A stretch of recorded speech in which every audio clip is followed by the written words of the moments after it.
Welcome to another episode of the Pioneer Mind podcast. Really excited about this episode today. Again, I'm excited about all of them because I'm loving this whole process of kind of learning from other folks and having these discussions. The last one we did with Encore Energy is cotton on quite well with the investment and just learning about the oil field, and we're going to do a lot more of those. So I'm excited about that and kind of promoting my oil field connections that I have with my business and what I'm doing.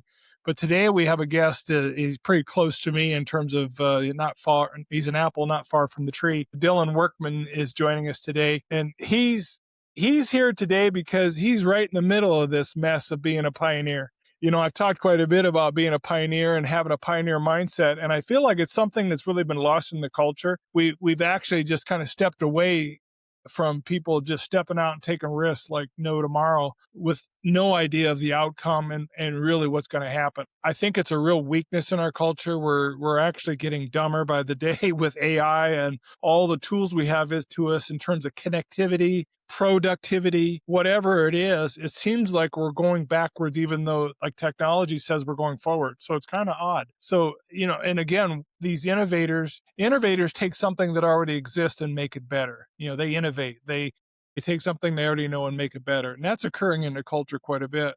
But I would say as a pioneer mind, a person who breaks new ground, breaks barriers, goes into new areas and no one knows. And again, the pioneer person, from what I've read about pioneers, Dylan would maybe agree with this, is like, because I'm going to ask him some stuff about why he left Omaha and came back to Montana, but there's something in their knower. That's the only way I can say it. They just know that they're supposed to go do this thing. And again, everybody's telling them, you're crazy, you've got a good job where you're at, you're really secure.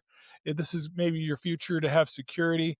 And at least in my life, I've always rebelled against that. And I've been in rebellion. And I think there's a part of rebellion within being a pioneer mind thinker. The person who's just, no, I'm not going to do the herd thing. And I've used on here a couple times. I need to find a different quote, but it's one I'm just stuck on right now with C.S. Lewis. He basically says, when the crowd is all heading for the cliff, it is the man who is insane that's running the other direction. And I really believe that is something that's it's that big in the culture. The herd is going one way, and there's just very few people seeking out the new ground. And so, and the safe ground, maybe even. But, today we're going to interview Dylan. I think he's going to have some interesting insights. He's a very deep thinker and is not afraid to communicate exactly what he thinks.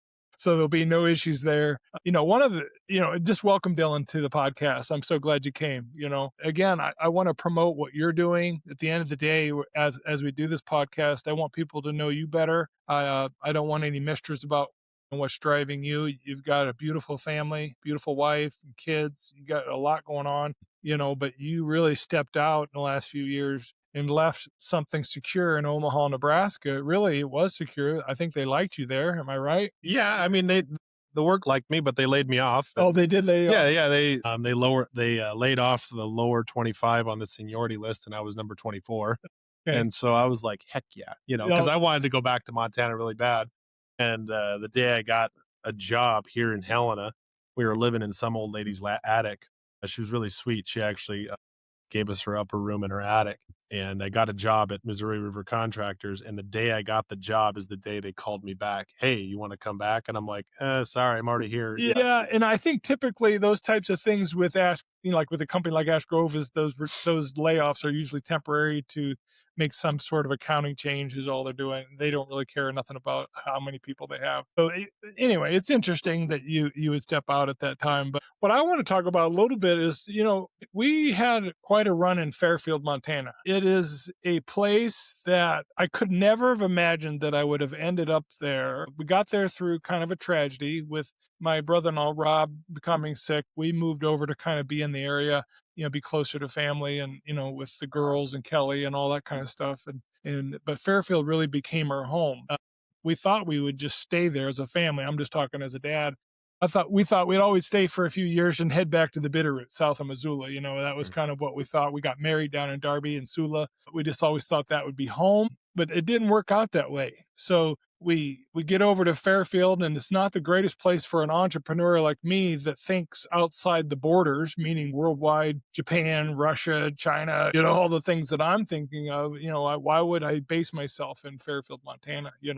I had a trucking company. I've had some logging and sales across the country and all those kind of things. My story a little bit, but it's not the place that really made sense for me. I didn't own land. I didn't own a farm. I'm trying to start a business there that is really based out of everywhere else in the country, but Fairfield, Montana. You know what I mean? Yeah. And so, so it's really difficult to understand those years, but at the same time, they were absolutely, I consider some of the, I have just fond, warm memories of my time there, and when we left, it was probably the right season to leave, but I still have very fond memories. And I'm so glad you guys grew up there, the log house, Piglet, the pony, and, all the things that we had available to us and the freedoms. And you guys are walking around with, fireworks and even guns, I think. I don't know. Yeah. Swords. Yeah, You had swords.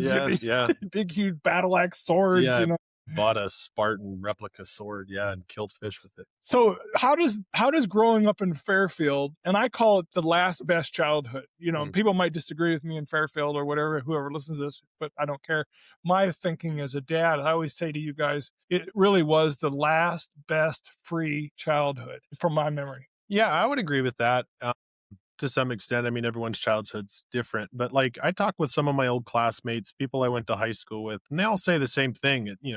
As we kind of joke, we're kind of the last ones out on the last chopper to Nam, out of Nam, and really it was just what made it really unique is that we were kind of free to do fun, dangerous things, like really dangerous things, like should have died a few times. And I guess that's what helped me. So you're saying I was a terrible parent? No, but no, I mean, we just did things. And I, kind of going along with the pioneer mindset, like I just got used to, there was a threshold of like caution that was raised for me. Like I know my limits. Okay.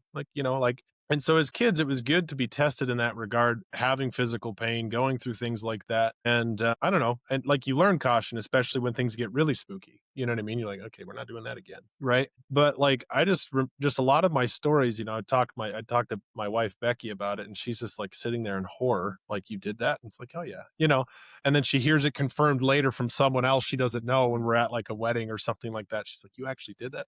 Yeah, part of it is just like when you guys tell stories, or we tell stories, the way you grew up and everything, they don't hardly believe you. And it does take a third party confirmation sometimes. Right. Remember when we were down in that irrigation box? Yeah, that was dumb. Yeah, that was really dangerous. I remember. Yeah, anyways. But yeah. It was wild. But the thing is, that's how you write a good story, though. If you want a decent story, everyone's like, if you want to play it safe, have a boring story, and like I look back at my life and it's like, I just have so much to tell, like between the ages of, 5 and 20. I mean, there's just so much stuff that we did that was just, I mean, I remember even flood irrigating, working for a farmer in Fairfield and then working for a ranch down in Augusta. The things I saw, the things I got to do, like no other person on the planet is doing this. No. I'm in one of the most beautiful places, unchecked, with a gun strapped to a four-wheeler. All I got to do is move water from one end of the field to the next. I'm, and I get to shoot gophers and all sorts of stuff. It's you like had grizzly bear experiences right. too. Oh yeah, I got chased by a grizzly bear right behind the rodeo grounds in Augusta. But it's just like, if your life doesn't have some measure of danger in it, it's probably boring. Like, obviously you don't be dumb, like don't put unnecessary risk on the table, but it's just like, go live your life.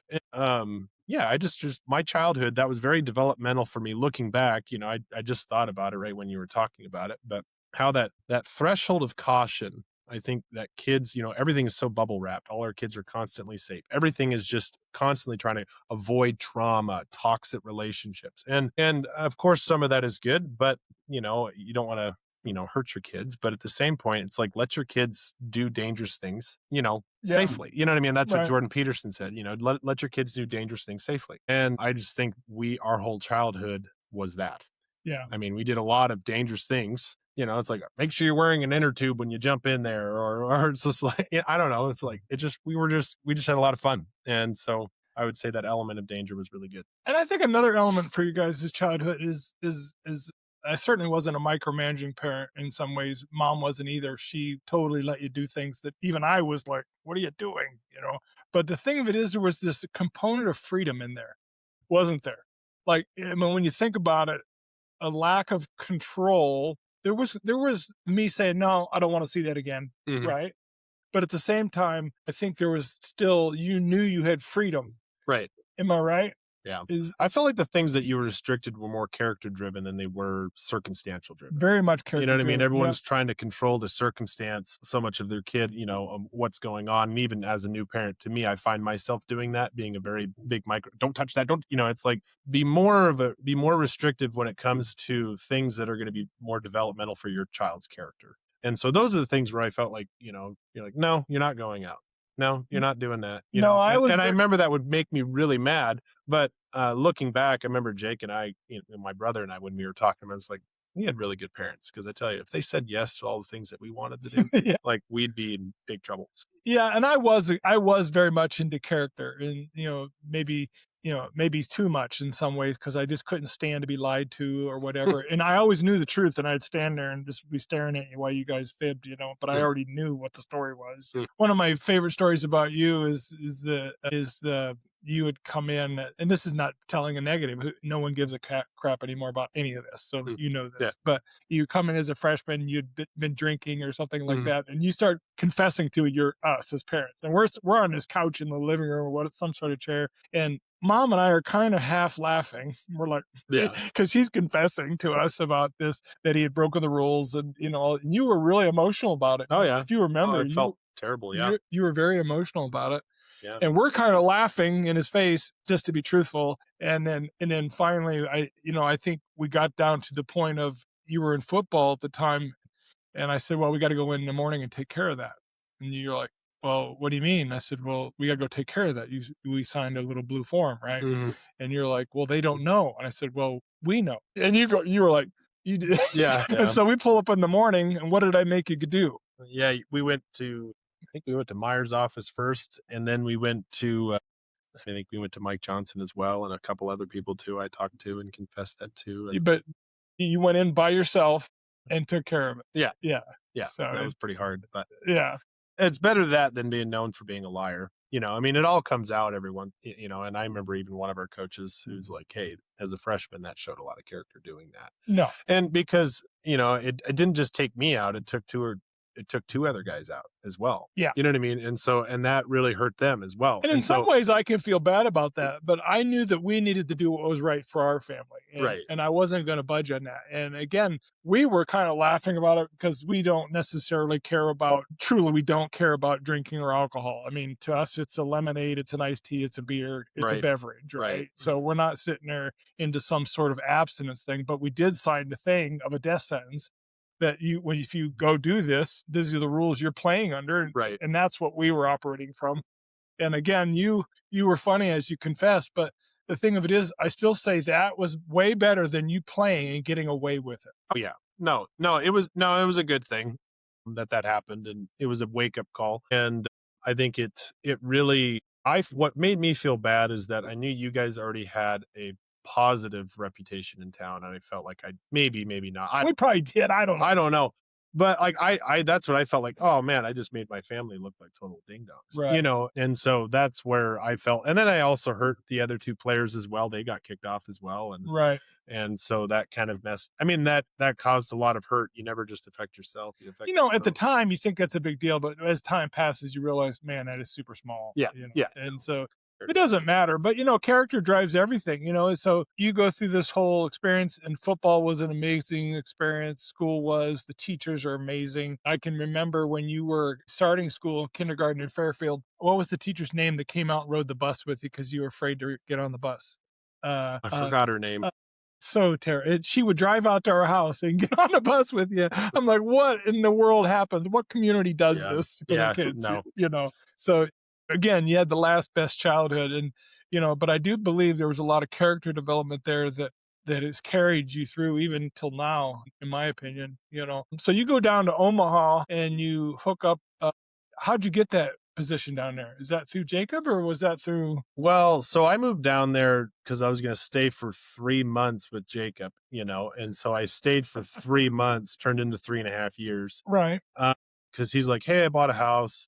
I'm lonely. You want to move down here? Because there's no work here in Montana. No, I mean, yeah. and I also had burned a bridge.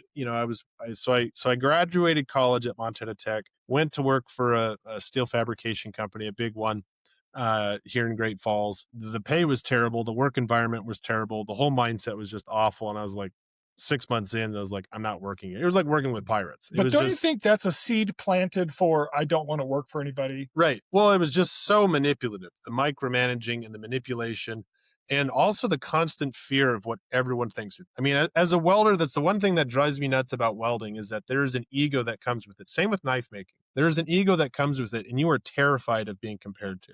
You're terrified of being critiqued. You know what I mean? There's Your welds? Is that what you're talking well, about? yeah. I mean, like especially with social media and everything else, I mean, I mean, it's good to have critique. It's good to have like you want to get your skill better, you want to do a good job, right? But a lot of the problem is I mean, there's just an ego that comes with a skilled trade. And a lot of that isn't checked. I mean, have one really bad weld and look like a total idiot. You know what I mean? It happens Interesting. to everybody. I remember one of my supervisors where I worked here in Great Falls. You know, we had one guy, it was one guy, he had a hard time, one bad night. He usually welds pretty good. Sure. He had one bad night. So he had a lot of stuff that needed to be done. And he was ripped on left and right. And, to the point where he was about ready to quit right there. Sure. And he just said, and when our supervisor just said in one of our meetings, he's like, you're going to have a bad day too. And I hope it's just as bad as this guy's day. Right. And because Have a little grace. Well, yeah, you're not perfect. The machine setting might be off, or your positioning isn't right, or just whatever. Like it happens, right? And you want to get better, you want to improve. But when you're constantly crapping on someone in a skilled trade and everyone's whimpering and moaning, why doesn't anyone want to go into trades anymore? Have you ever worked in it? It's terrible. They treat you like garbage. I hate doing it. It drives me crazy. Right. And so I mean, I had a pretty thick skin, so I'm used to it, and happen to be decent at what I do. You probably saw my first telltale episode when I was telling on myself and I had 11 jobs in 1 year, and people don't believe that, but it's the truth. I had 11 W-2s, and it's because of this very thing you're talking about. I could not, for some reason, overcome, and you're probably built just like your dad. And I think Jacob is too, actually.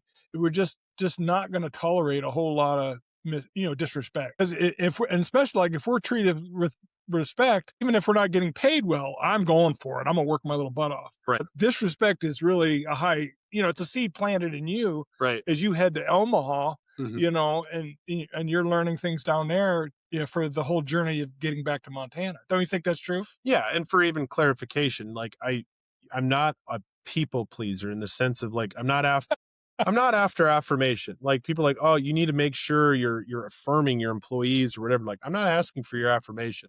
But respect is a completely different element because you got people 100%. who want, well, he never said thank you. You're doing your job. He's paying you. Right. You know what I mean? So just chill out, So there's people who quit because, they do have a thin skin and they feel like they're being disrespected. And it's like, you're just doing your job. Exactly. You know what I mean? But if there's a disrespect where you're belittled and you're treated like an idiot, right? So there's a difference between seeking approval, which I don't think is right. No. Versus you should be seeking respect and demand respect in a way. And so unless you're disrespectful and I don't know, but no, exactly. But I think there's a dignity in work that is largely ignored. We don't like to even talk about it anymore, but there's a dignity that comes from really doing a job that you're exchanging money or some sort of level of income for a task that they want you to do. And that if you can do that to the best and fullest of your ability, there's a satisfaction in that can't be matched by anything else you do in life. I don't care what men need that. Well, just doing a good job. Like, and it means a lot to me. I mean, I've been hiding in here, but born with half an arm, one of the things is surprise, but like this has been a really driving factor because, especially growing up is like, I wanted to be seen as capable and competent. Those are the two things I wanted to be known as. And of course, wasn't initially very competent. I just tried being silly and funny and trying to be liked. And I would say dumb things, or whatever. Right. I just tried being really weird, and again, that was seeking the approval. But it's like, as I grew up, and especially in my faith, it just became far more apparent that I'm more than capable. Yes. I'm not disabled. When they fill out a form, it's like, do you have a disability? It's like, no. You know what I mean? And then I show up and they're like, so I mean, because I think that was a problem for people I signed resumes for or filled out applications because they're like, Yeah, but to like even now, just thinking as we prepared for this podcast, that never your arm being developed the way it is, because I see you as whole, right. not less than. And it doesn't even cross my mind as something we should talk about. Right. Is that tell you how goofy? I mean, and it probably does need to be talked about because you probably have had challenges because of the way that is. I don't know. I actually say it's a strength. You and mom never making a big deal about it We forget about it. was like, and the thing is, even the kids I grew up with, I remember one of my classmates years ago, we had graduated high school and he was a couple years into college. And he's just like, Dylan, I still get guys that going like, you remember number 63, that one arm kid? And he's going, what one arm kid? And then I see you, I'm like, oh yeah. I mean, they all grew up with me. No one cares. No. And I think, every time you're going to have like this trauma talk of like, how you feeling today about your arm? I'm like, just stop talking about it. And I just looking back, I'm like, I guess. Well, you developed a great sense of humor about it. Tell the story of us burning the ditch and the Mennonite guy coming from the Mennonite church. Tell that story. You're good at that one. So of course you got to burn your ditches just so you get good water flow. And we're on, was it fifth lane? Yeah. Fifth lane there. And there's a Mennonite church just up the road from us and we're burning. And I'm wearing just this ratty, cut off t-shirt, hardly wearing anything. And I'm raking up about a couple hundred yards from dad. Yeah, you're down the road. And this guy passes me and he whips in right behind dad and dad stops raking. And I look back and dad's having this conversation with this guy. I have no idea who this is. Very nice gentleman. Yeah. I have no idea who he is. So I'm like, whatever. So I finish up with what I'm doing. I start strolling back and I see the guy look back and he keeps doing this double take. And I'm like, okay. And so I get up to him and he immediately turns around and he goes, what's wrong with your arm? What happened to your arm? And I said, my dad's a raging alcoholic. That's all I said. I just right off the top of my head. That guy, he's a raging alcoholic. And the guy just in sheer horror was like, you guys have a nice day, and drove off. And I was like, and that's how I've dealt with annoying people. And I don't know if he was annoying. He wasn't. He was a nice man. No, but that's just was like, I don't know why that came to my head because you're not an alcoholic. You don't even drink. No. So I'm like, I was like, might as well. But you've done that. You've thrown me specifically under the bus for a long time. Yeah, it's pretty funny. In the hot tub one time, we were in Wisconsin somewhere, and I'm in the pool, and I can hear you in the back in the hot tub with a bunch of kids, and you're telling everyone you're doing this, and you're showing how it's made out of rubber, and your dad tore it off and put a rubber one on. Yeah, remember that? Yeah, you were like 10 feet away, your back's just above the and you're like, rim of yeah, my dad tore it off. I'm like, Dylan. Yeah, remember that? Yeah. So you get to Omaha. And I think you were at Ash Grove, and then were you at Ash Grove second? And you went? No, that was third. My first job was I worked for Midwest Labs. I was sorting dirt for Midwest Labs, and I actually really liked that job. It didn't pay very well, but I liked it. It was actually kind of high stress a little bit because so you're sorting soil samples from fields all across America. Right. So each bag logistically costs $400. Oh, so when you spilt a tray, logistically it was so you did not want to spill a tray, and so that was really cool, and that was a good organizational skills, things like that. And then I applied for a job at United Packaging. That's an Ash Grove outfit. Yeah, it is. Yes, it is. It's over in Fremont. Worked out there, had no idea what I was getting into, and I even tried like saying all the wrong things in the interview because I realized right off the bat I'm like, this is not for me. They needed an electrician is what they needed. I am not an electrician. And also I don't know diagnostics. I don't know coding. I don't know any of that. And I was left with an office that had no computer and old receipts. That was it. Right. It was just a file cabinet. And so I was but I learned a lot about photo eyes, palletizers, belts, gearboxes, learned all of that. Ingersoll Rand. So you were a plant maintenance? Plant maintenance for the entire plant. Gotcha. And so for a guy who's like still fresh out of college, really, and only has some fabrication and welding experience, I'm a full-on maintenance guy. And the guy was like, you'll do great. You'll do fine. You'll do great.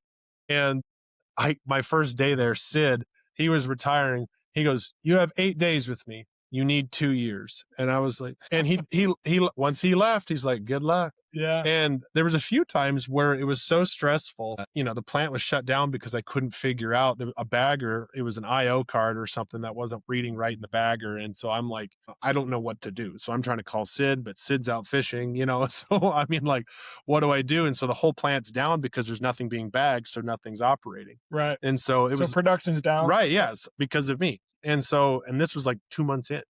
You know what I mean? No training. So it was 8, and that was the other thing. So I was there for only 10 months and it was like the most stressed 10 months. I think I told you on the phone, you called me. I was in the office just surrounded with paper.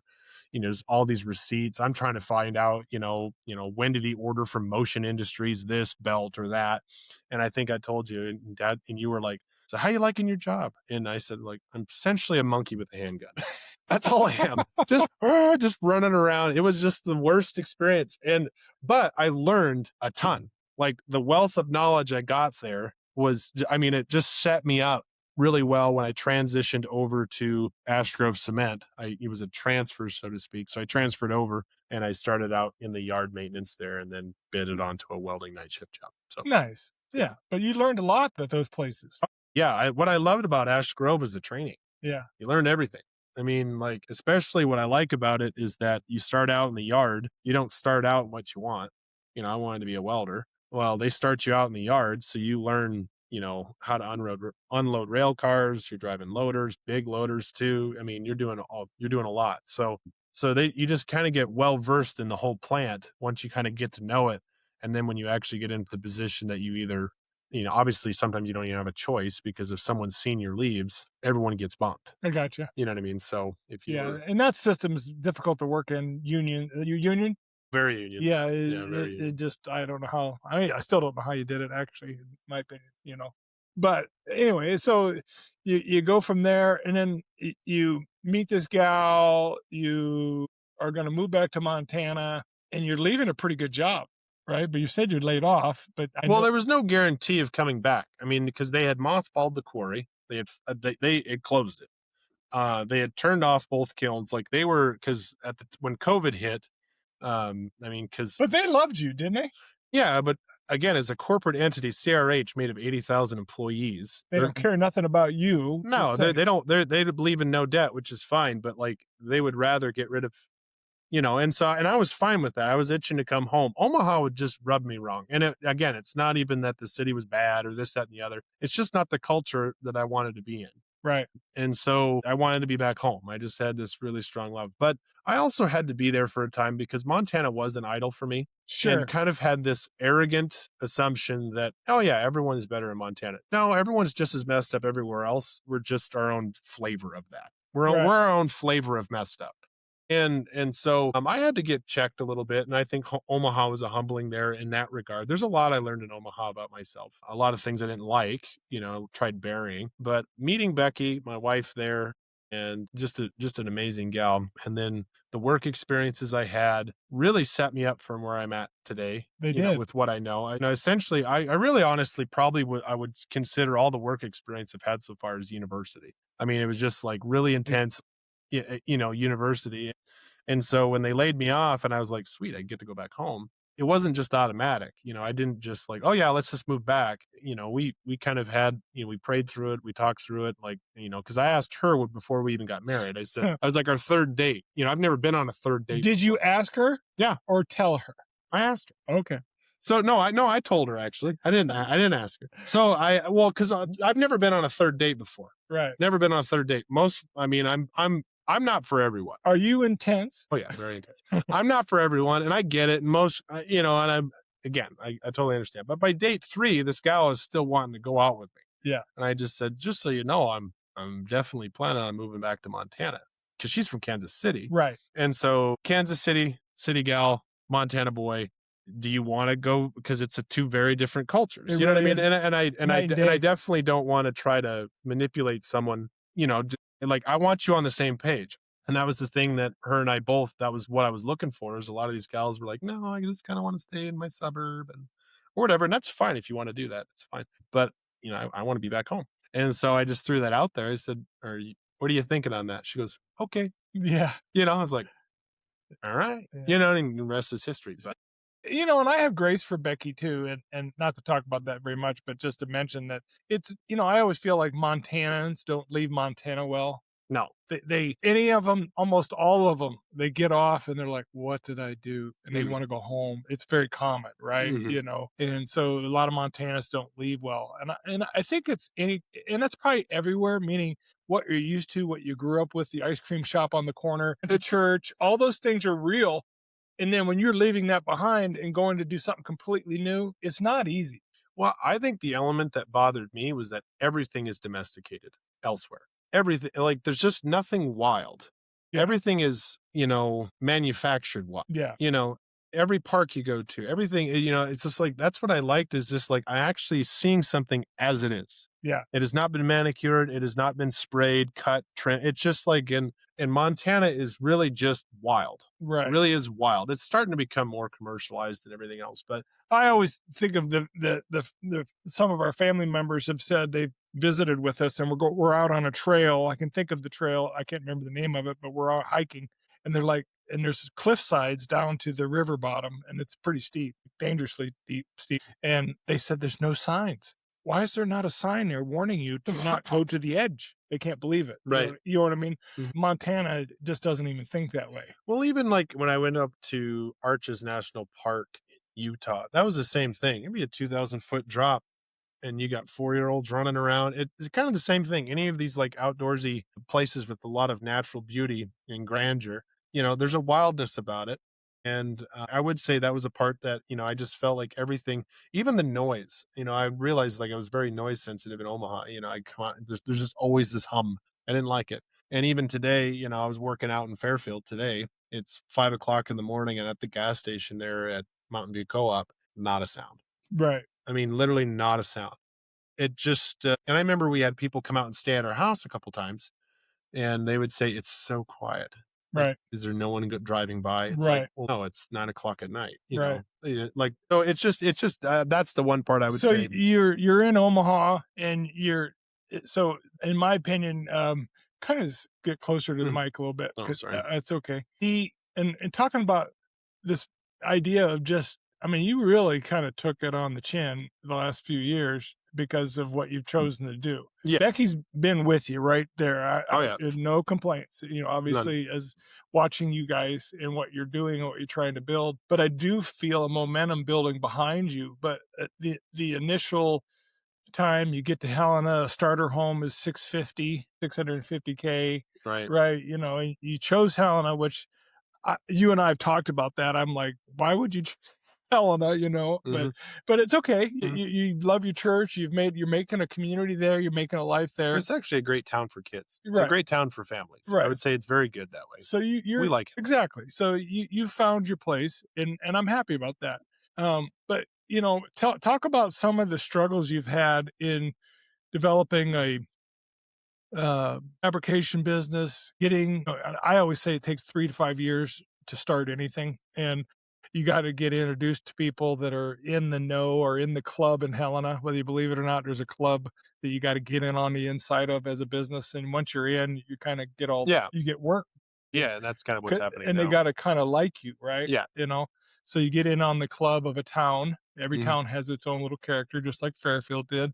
We had a set of rules on how to operate in Right. Fairfield. Right. What was number 3? Don't state the obvious Never also. state the obvious, Yeah, right. And so, you just kinda keep your mouth shut. But Helena has rules, but, early on, some of your early challenges, I know you and I have talked about it endlessly. It just you just beat yourself up. I think in just speaking truthfully, hard on yourself. And I'm like, hey, don't quit because everybody quits. Winning is not quitting because Mhm. everybody quits. I believe everybody quits. Very Right. few people go the absolute full length time to Mhm. find out if that's going to work or not. Right. Right. So talk about your first year. First year, honeymoon phase, everything was kind of, I'm just going to keep it really simple. But I will say, did not know very much about finances, didn't know anything about pricing, didn't know anything about that. And so it was really foolish.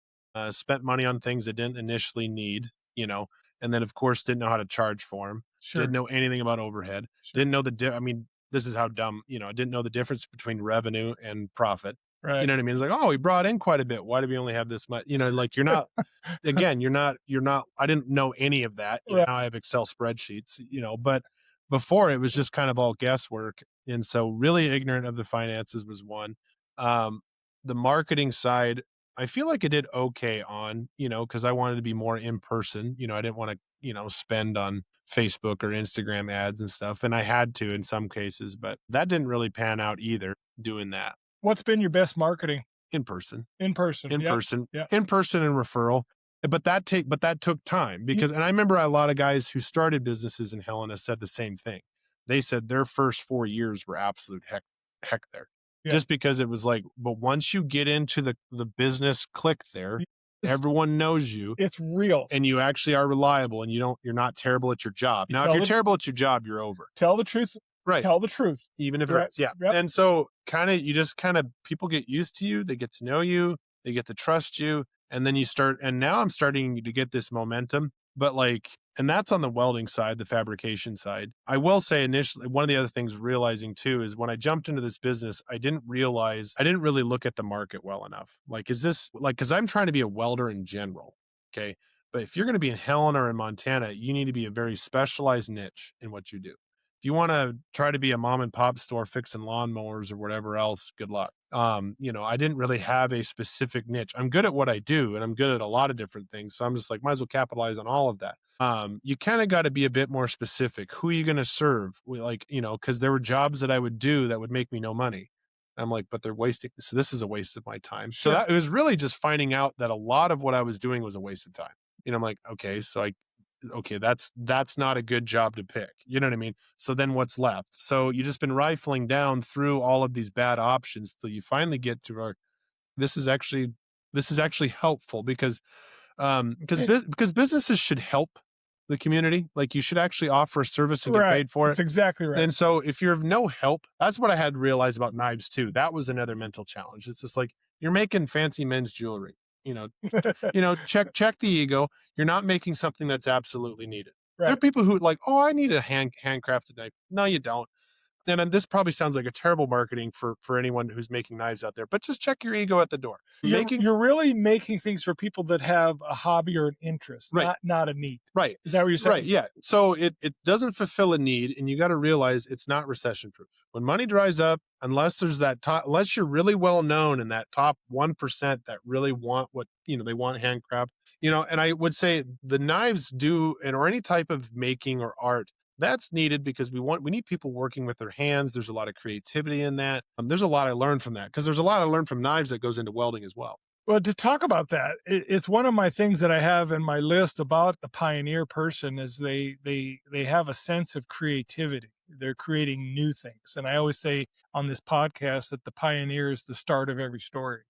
You know, they literally start. There's nothing that has occurred in our culture and even in history that someone didn't say, I can see a better way to do it. I can see we need to do this to whatever, right? Yeah.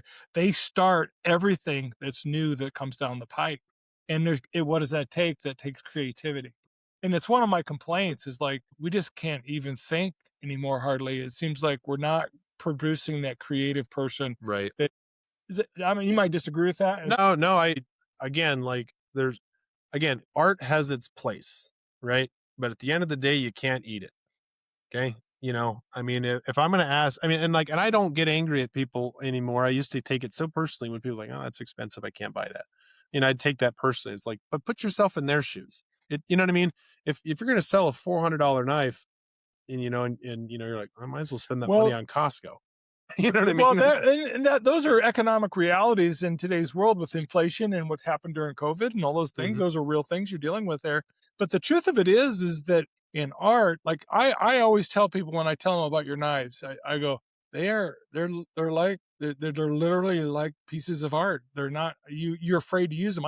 I've given them out to customers. I've told you this. Mhm. And I have one in Dynamic Fluids, Justin Hunter, and he goes, I set it on my desk and I'm afraid to use it because it's so pretty, you know, and it's so beautiful. And it's substantial. Everything you make a very unique knife and it's very substantial. It's not sleek. It feels manly. Right. Do you agree with that? Yeah. Well, that's the thing is that's what frustrates me when I hear that. Cause it's like, I spent all this time learning metallurgy, reading books, making sure the heat treatment's right. They can pass a nail chop, antler chop, all this stuff. And then like, I don't even want to use it. I'm like, Well, dude, I designed it to be destroyed. no, but it is that way. And I'm not saying you're a master or anything like that, No, but you've no, gone from, I remember making knives in Dylan's or Jacob's garage, and that garage has never been the same since, truly. no, But but no. to where you're at now, it's like I can't even think of a good analogy from where you started to where you are at now, Mhm. and how because you do care about it. Like Oh, you yeah. just mentioned, you check on the hardness. What is it, a Rockwell tester? Yeah. You have a Rockwell tester. You have all these systems in place to produce a really high end quality product, Mhm. either whether it's Damascus or straight steel, right? Yeah. Yeah. So you do care about it, and sometimes like you'll get going talking about it, and you don't catch yourself. Am I right? No, yeah, And yeah. what happens? And the other person's eyes glaze over. Because Yeah, it's like, because 2 okay. hours later, yeah, because you love it. Mhm. And it's creative, and I think there is something of value to be found in beautiful things being made. Yeah, yeah, there's a value in it. It's just that's just the hard. You do have to understand the harsh reality. There's a lot of good artists out there who are not making money, and that's just kind of how that goes. But you also got to learn too, because here's the other frustrating thing too, especially in knife making, is that a lot of guys, I don't want to become a good snake oil salesman. Yeah, Like if you don't need it, I don't want you buying it. I right. don't want to pity buy. I don't want to. Again, I'm not. If this is really something you don't think you want or need, don't buy. And tell the truth even if it hurts, right? And It's again, it absolutely probably true. makes me awful. Don't take advice from me on marketing knives. Don't listen to someone else who's really good at it. I'm not it. So, but the thing is, every person who has bought a knife from me has bought multiple from me. You know what I mean? They're like one guy right now, he's bought 4 from me and he's going to buy another one. Yeah. He's just like, these are just unbelievable. And he says, I put them through the paces. They work great. And so that's what I like to hear. And one of the things I'm learning right now is learning how to do reviews better. Right. I don't have hardly any reviews. Well, the danger that's occurring right in our culture is that we're through education process, the education changed in, I want to say the mid 30s to 40s, turned into functional training. We went to functional where you're going to end up being trained to provide this skill in the culture, and that's what you're going to do the rest of your life. We've almost pulled creativity and critical thinking out simply because we want you to do a function. Our education system, the even parenting is turned into function. When you're a little kid, you're asked, "What do you want to do?" And a lot of times you're going to provide a function. I'm going to be a fireman, a boy might say. And again, it should be more than that, because if you're going to turn everything into pure utility, pure, I'm gonna buy that trailer because it can haul this much, and I could, everything's utility. Then there's no creativity, and again, it really makes a culture not so And good. that's kind of the reason why I went into knife making, because I had a lot of people go, is that really what you want to do?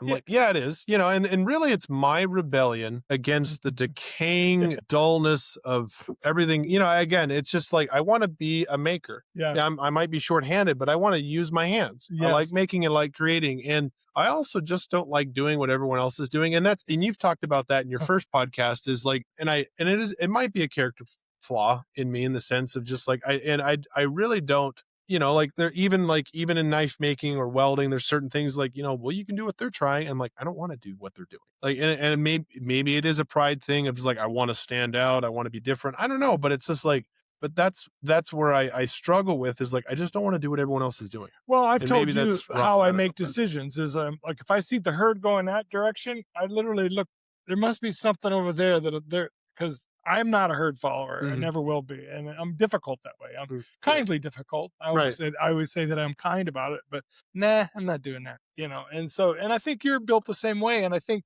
at the end of the day, your knives, like I've had people be negative with me about you being a knife maker. I've had people say stuff to me like, Right.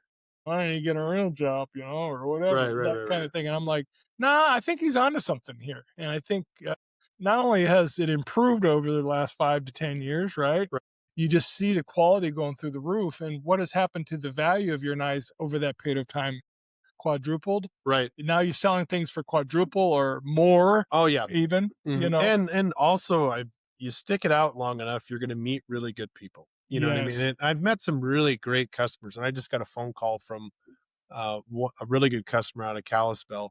He called me and just said, "Hey, I have this guy that wants to buy, an X amount of knives every year from you so he can sell in his store, and it's not a consignment. You sell them at your price, and then, all that stuff." And so there's just a whole bunch of different connections that I'm getting all across the country, not just in Montana. And just getting to meet people, a lot of guys from California and Utah, and I think over in Florida, a lot of guys in Florida.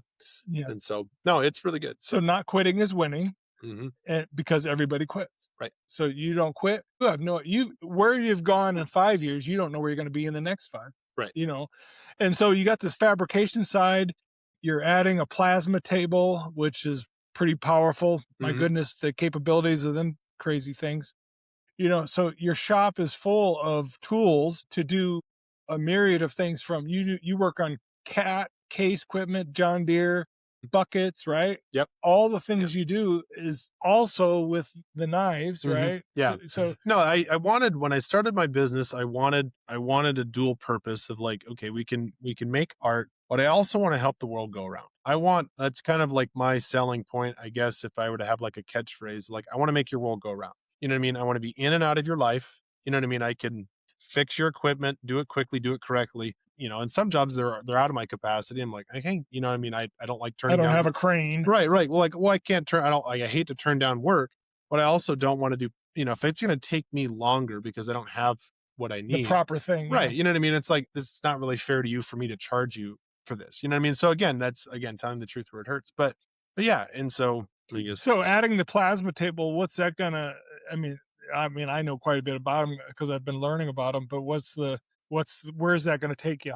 anywhere. I mean, like again, that also can be on the art side as well. At least for the knife side, I was thinking about making a just a bare bones skeleton handle, that can do a paracord wrap, and sell those for obviously a lot cheaper, so I can have a more, Production yeah, oriented. more production. I mean, there's still a lot of handwork, I got to bevel them and everything else and heat treat them. But I want to pick a steel that's of higher quality. I mean, I'm picking really good steels when I'm working with now, but I would like to try to maybe move into the more stainless steels, to where you can get a cheaper item that's, you can punish a little bit more, and get kind of a better value out of that. And so that's one thing I'd like to be able to do is just be able to pump out, say 80 knives out of one sheet or whatever, Well, it depends on the size of what you're doing, but come up with a design that's unique. And skeleton handle, you can redo the paracord leather wrap on your own, and that's fairly common for a lot of those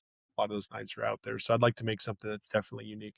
Now on the fabrication side, of course, we got parts, we got signage, we got all sorts of stuff that you can do there. And then also like bridge work, there's a lot of base plates, things like that, bridge plates. yeah, I don't know. But I mean, like, I remember there was one bridge we were working on. There was just like all these little, again, you don't think it's that complicated. It's just a little 4x6 metal tab. Anyways, so, you don't think it's that complicated, but little 4x6 with two holes in it, now imagine having to make 500 of them. Right. You know what I mean? So, okay, we're going to cut them out of a piece of flat bar and then drill all the holes when you could just, put a whole Yeah. sheet on there, I'm going to stop that real quick and let's just go get that. So, Dylan, what would be the work that would be? I'm going to share your website here a second so people can figure out how to get a hold of you, phone numbers, go to your website for the knives and the fabrication. But maybe describe the work that, because you always say there's limitations. I don't have a crane. I don't have certain, Yeah. but you have this incredible knowledge base. I think you can do about just anything. Am I right? Yeah. So there's not a limitation on what you can do. It's just you don't have all the tools you need at this Yeah. point in your career. Yeah, there's limitations in that regard. So But, what's the work you would be most drawn to?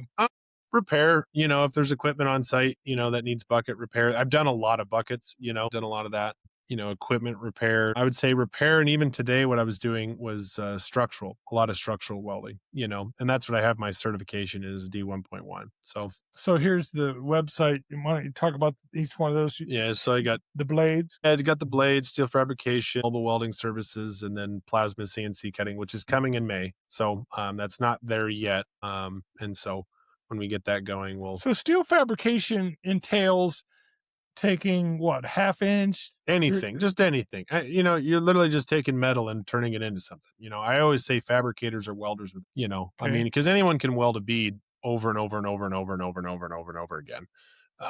But if you can have the ability to think, create, measure, and make it accurate and fit and use the purpose and what it needs, as we can see there on the left, that was a hand railing job I did. I'm not really a huge fan of hand railing, except for jobs like that where that was a little bit more artistic. That was a hammered handrail. gotcha. And the customer was really adamant about it and really wanted it. And so that was a really good paying job. Yeah. That was also front and back. So talk about the Damascus with the copper, and I believe you even do silver. Yes. Those are unique to anywhere I've ever seen. Yeah. Is that No, right? yeah. Copper Mai is becoming fairly more common. Okay. There's Baker Forge. He does quite a bit of that. He's even sells it in blanks and has crazy patterns, which is really cool. But the silver Damascus was a real trick. Not a lot of guys do it.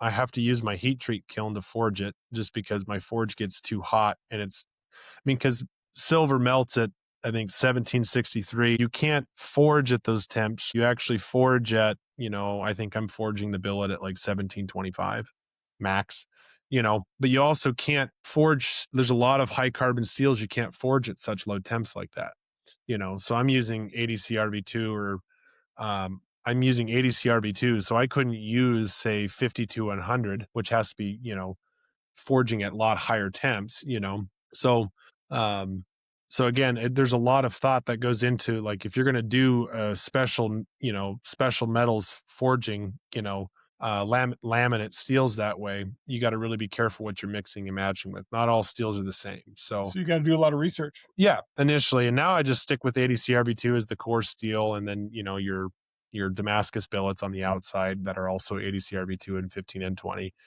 So I forge those billets out to like anywhere between 200 to 300 layers, and then those become the jackets over the copper or silver. And really, like, and here you can see in the website, give me a shout. There's a form there you can fill out. And do you your phone number on there too? Yeah, you got a phone number over here, the 3219 Yep. 406-590 3219.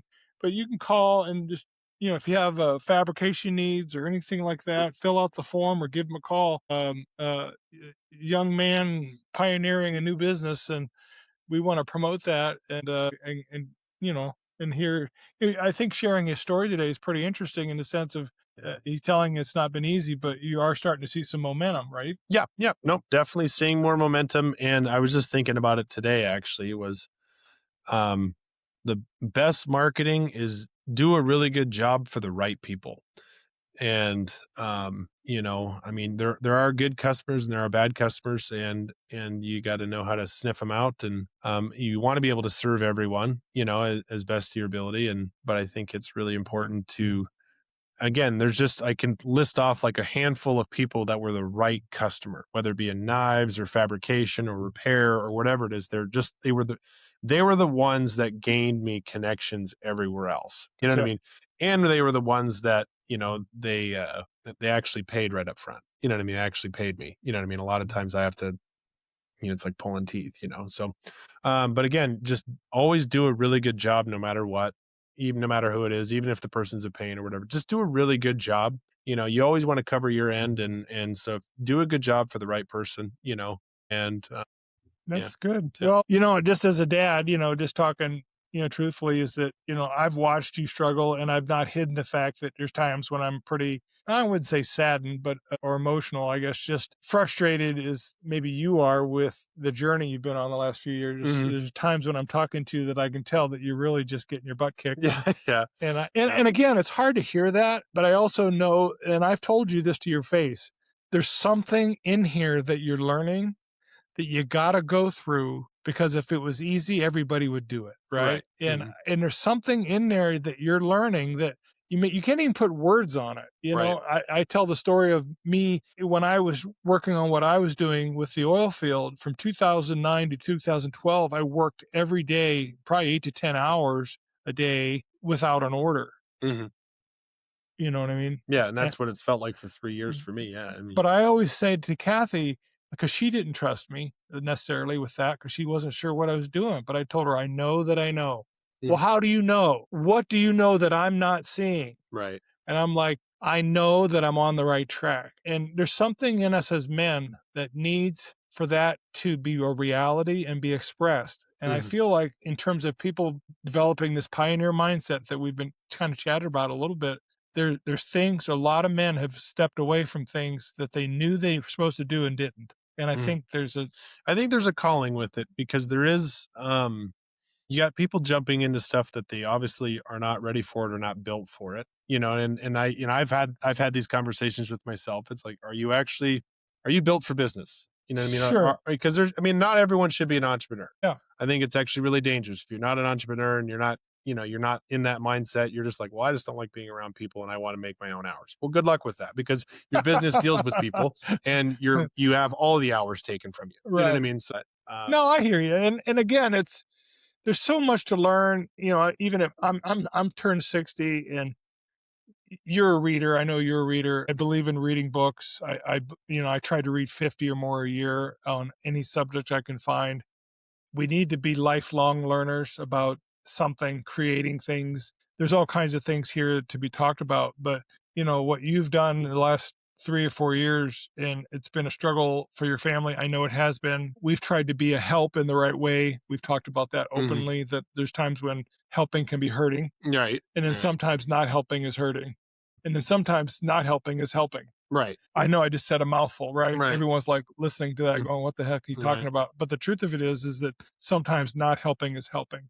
And it's sometimes hard as a family to sit there and watch that struggle occur. But I also know in my heart of hearts that it's necessary because you're learning something. Mhm. You probably can't even put it into words. Maybe 10 years from now, you're going to write it down like, oh, this is what it was. Right. This is what it was. No, there's still a ton for me to learn. There's still a lot of things I'm not good at, and I remember I was, uh, uh, talking to my oldest boy the other day. He's really upset that he wasn't good at something initially. You know, and I was telling him, it's like, "Well, yeah, have you ever done it before?" "Oh." I'm like, "Well, yeah, that's why you're terrible at it." But the thing is, if you've never done a business before, it's adults need to remind themselves of this. We just give up so easily. "Well, I'm not good at it." Well, of course you're not good at it. Learn. You know what I Yeah. mean? And so that's what's kept me going is like I have the capacity to learn, pick up a book, find something, ask questions. There's a lot of information that's garbage. There's a lot of information that's great. Learn to sift through it, and that's what's kept me going is that I do have the capacity to learn. So I'm going to keep learning because I'm not going to quit. But this podcast, as we close, is a perfect example. I have no clue what I'm doing. I'm making it up on the fly. I'm having a ball. I'm going to tell you that right now. But again, this is totally new and I'm enjoying it. I got great interviews set up with politicians and leaders in industry, oil field. All this it's all in the schedule. And I'm just going to keep pumping these out. And Dylan's one I wanted to do because he's my family, but also he's on the front lines of doing something. And again, I always say to him, you're in your second year. So the set 2 years. It'll be 3 years in March. So 3 years right now. Yeah, Oh, March 16th is when I quit my job. okay. So I said it, I used to tell him you're 1 year into a 3 to 5 year process. And he's now in his third year of a 5 year process. But you are seeing momentum. Oh yeah, So, absolutely. so No. So okay. Hey, well, thanks for joining us. It was great. I hope this encourages you guys out there. Get creative. Don't be afraid and don't quit. So hang in there and we'll get this out there and hopefully encourages people. Thanks for joining us.